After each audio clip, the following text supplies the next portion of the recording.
This is who I was, but it's definitely not who I am. Austin Lee Russell. Don't know who that is? Well, he's better known to the world as Chumlee. Anybody who watches the History Channel knows of Pawn Stars. Now, growing up, Chumlee, his best friend, Corey Harrison. Corey Harrison's dad and grandfather owned the world-famous gold and silver pawn shop, which is featured in the show The Pawn Stars on the History Channel. Now, for years, Chumlee, he's been everybody's favorite to watch. He's the one who added basically this affable, dopey character that you see on Pawn Stars, and everybody laughs at his antics. Now, this dude does add worth. He knows a lot about like Jordans, pinball machines, things like that, comic books. The kid's kind of a savant. I think that's an okay thing to say still these days. I'm not sure. I'm gonna look it up before I put this out though. So we would all sit back, we would laugh at the goofiness of this dude. Then all of a sudden that laughter, it turned to shock. What happened? Why did we all think less of Chumlee? March 9th, 2016. Officers and detectives of the Las Vegas Metropolitan Police Department, they serve a warrant on Chumlee's house. Now, what was that warrant for? Well, that's the craziest part of the story. Police had actually secured a warrant to go search his house over a scumbag charge investigation. We all know what type of charges we're talking about. Bill Cosby type of charges. Now, during this search, they actually focused in on a certain room in his house. It was called the Chum Chum room. I'm not making that up. Legit, the dude was a bachelor in Las Vegas doing his thing. So they go in the Chum Chum room and there's a vault. Inside of that vault, they found a mother lode. Now they found a small amount of crystal. And I'm not talking about that sketchy girl. I'm talking about the illicit crystal. Now this kind of blew my mind because Chumlee, that's not a small dude. Definitely does not look like a tweaker to me. Maybe he just did it every now and then. I don't know, it's Las Vegas. Now they also found a gallon bag with some Mary Jane in it. That on its own, not that bad. It is what it is. Just about everybody is okay with that type of thing these days. Then they found 12 Pow Pows. Now only 4 of these were actually registered to Chumlee. Now some of them were the handheld kind, some of them were the longer kinds, but then they found themselves a little MP5. Now being from Vegas, I haven't seen many MP5s on the streets. I know that they're out there. I've heard about them here and there, but that's not something that's easy to get a hold of out there. I've seen everything from pineapple hand grenades. One time there was a dude, he had this rocket looking thing. I heard it was from a shoulder fire, and he was batting rocks with it out in front of somebody's house that owed him money. That's the last time I hung out with that guy, because Rick don't like to hang out with people that are that loose, that are just so far off their rocker that they're willing to bat rocks with a missile to make a point. Now when it comes to these Pow Pows, none of them were stolen or anything like that. He just hadn't had them registered. And the fact that they arrested him because of the drug possession in this, they added their little spin on it, saying, hey, possession of a firearm by a prohibited person. Now, usually a prohibited person, in Nevada at least, that means that you have a felony.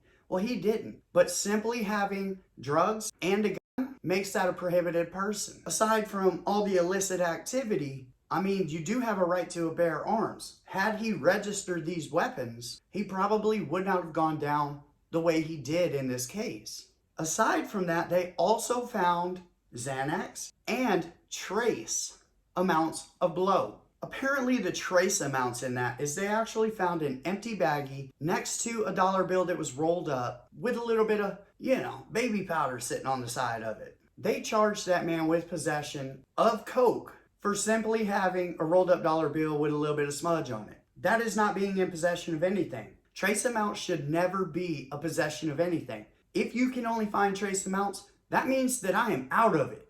I do not possess it anymore. It is gone. So they arrest Chumlee. They charged him originally with 20 counts, and that included possession of controlled substance and firearms charges. Now, strangely enough, he was never charged in the case that they were originally there for to search that man's house. He was never once charged in a scumbag case. Figure that one out. They just came up there, said, hey, some girl said you did something. We're going to search your house. We're going to take everything that we can find. Because when you're investigating something along those lines, absolutely an MP5 needs to be a part of that investigation and needs to be taken and seized. They know what they're doing. Metro knows what they're doing. They found any way they could into that man's house. Now, the police also seized clothing, bedding from all around the house, took blood samples from Chumlee, and then they turned it into this big thing. But it wasn't like the police said at all. Basically, you hear them tell it, they're putting him out there like he's Tony Montana, just full of it, got all this craziness around him. And maybe he was. Growing up in Las Vegas, it wasn't anything to see somebody who has different types of illegal items laying around their house at any given time. It's kind of the vibe. That's the Vegas vibe. Especially if you're a bachelor in his 30s and you're low-key kind of famous, you're at least semi-famous, you're going to have a stripper pole, you're going to have firearms, you're going to have illicit materials laying around. It just is what it is. We call that Tuesday in Vegas. Now, they also seized little baggies and a scale. Because of that, they tried to charge him originally like he was a dealer. Listen, I got news for you. If you're watching right now, Metro detectives, everybody who does any type of drugs in Las Vegas always has baggies and always has their own scale. Why would you have baggies? Well, what if you want to send your friend home with some when they leave the party? Why would you have a scale? People rip you off. You want to be able to weigh your own stuff. I once had a triple beam. If I was dealing with somebody I did not like, I gave them the triple beam. Guess what was on the triple beam? I smeared a little bit of super glue under the bottom of the triple beam on one side so that it weighed more, and so I would give you less. Hey, not proud of it, but that's the type of scumbagging I was doing back then. Now, for all of these charges, Chumlee was given $62,000 bail, and he was quickly bailed out, obviously. The thing is, this wasn't his first run-in with the law. Back in 2008, Chumlee was arrested for a charge of loitering for a lady of the night, we'll call it, if you get my drift. And it's not really damning stuff. That's basically a John charge. And I mean, look at this guy. If this was a yearbook, Chumlee would absolutely be voted most likely to catch a charge for trolling for hoes. Now, before all of you say, wait, isn't that legal in Vegas? No, in Clark County, it is absolutely illegal. That's the reason why Lamar Odom got caught stroking out high on everything that he could find in Pahrump and not Las Vegas. Because everybody knows if you're going to go do that, Vegas would be a better place to do it than Pahrump, Nevada. Bottom line, Vegas does not allow the Tinder shuffle. Now, a couple of months later, Chumlee was offered a sweetheart deal in this entire case. Maybe it's because he's known, maybe it's because he has a good lawyer. Whatever the reason, they threw the best deal I've heard of at the man. He got 3 years probation in which he had to stay out of trouble. If he stayed out of trouble, the original charge that he pled guilty to in this for probation was 1 count of possession of a firearm by a prohibited person and 1 count attempted possession of a controlled substance. Now, in Vegas or in Nevada, we call this a wobbler. Basically, you're pleading guilty to a felony. You stay out of trouble on your probation. At the end of that probation, they drop that felony, convict you on the gross misdemeanor so that you don't have a felony on your record. My first case was a wobbler. I got charged with grand larceny and the conspiracy that goes along with it. By the end of the probation, which was only a 12-month probation, all I had to do was stay out of trouble. They would have knocked that down to a malicious destruction of private property. Rick couldn't stay out of trouble. I wasn't very good. I think that I actually dishonorably discharged off of that one though, so I didn't get the time for that. But I got time for the other case that came up while I was on probation,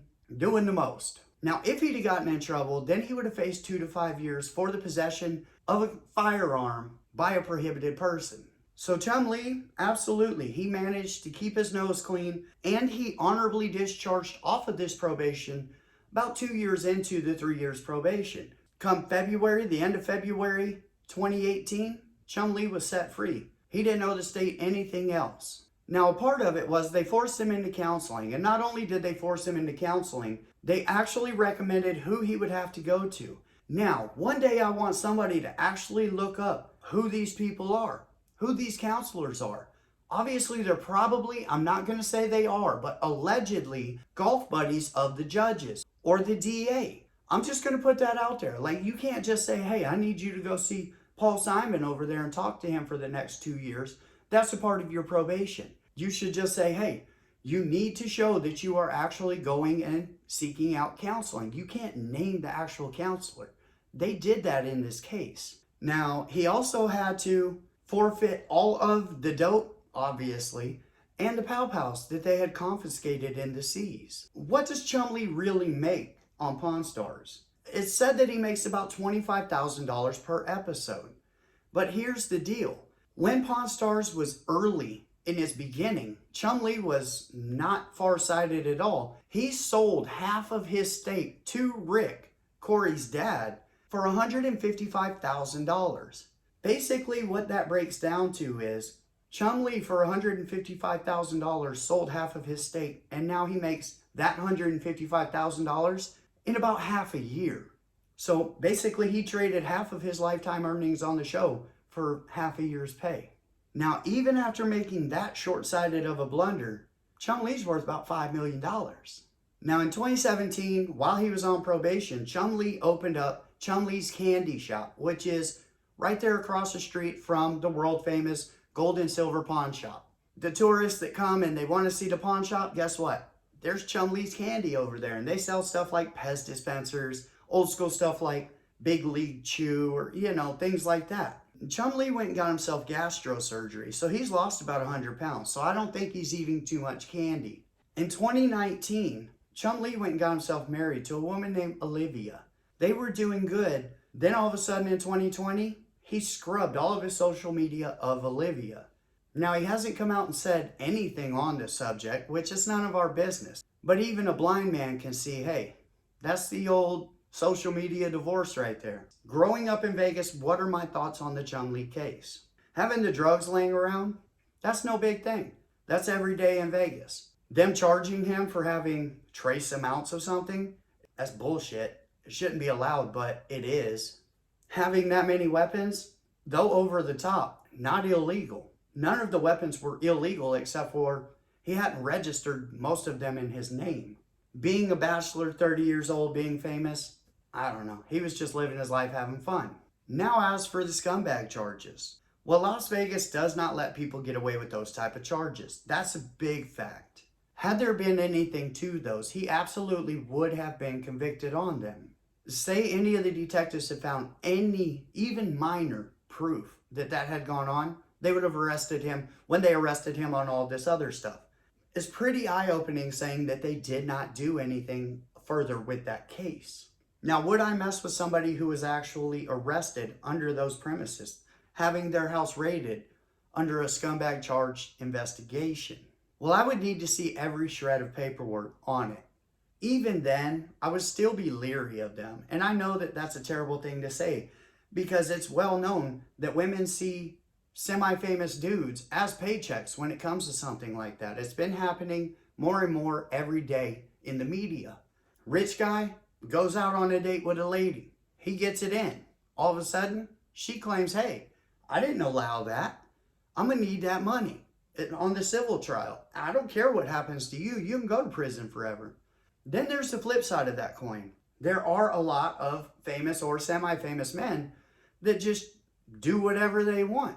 They think, hey, I'm famous and you're nobody. Nobody's going to believe you. Give me some chon-chon. And those are the type of scumbags that deserve to be put away forever. Now, had he gone to prison, not being charged or convicted on either of those charges, would he have been all right on the Nevada yard? See, that's a touchy one. You'll have half the fellas who are saying, hey man, there's no conviction on that. We're not going to put a move on the dude if there's no conviction on it. Then you're going to have those other guys who are going to say, hey man, I saw something on TV saying you were arrested for this. You're that type of dude. And they go in and make their move. There's a lot of dudes in Nevada that would move on him if he had ever hit the yard, even not being convicted of that, just being arrested and in the news saying that he had been arrested in that type of investigation. So that's what we got on Chumlee. It's a ugly situation, and I'm sure that there's a lot of people that feel a certain different way. Some good, some bad. I'm kind of right in the middle, like, it sucks, but you did get charged with that, so what was going on? Being from Vegas, I can kind of see what was going on. And then the cops just used that as a way to get into his house after this girl said, oh, he's got all this different type of crazy stuff in his house. Well, they got their search warrant together. They added all of those things, obviously, to it, because you can't come in looking for a computer and take anything but a computer. So for them to put individually on that warrant all these different things that they had seized, well, they knew what they were coming to look for before they were coming to look for it. And thank you for coming to Vegas Prison Stories. I appreciate each and every one of you. I hope you guys have an amazing day, and I'll see you next time.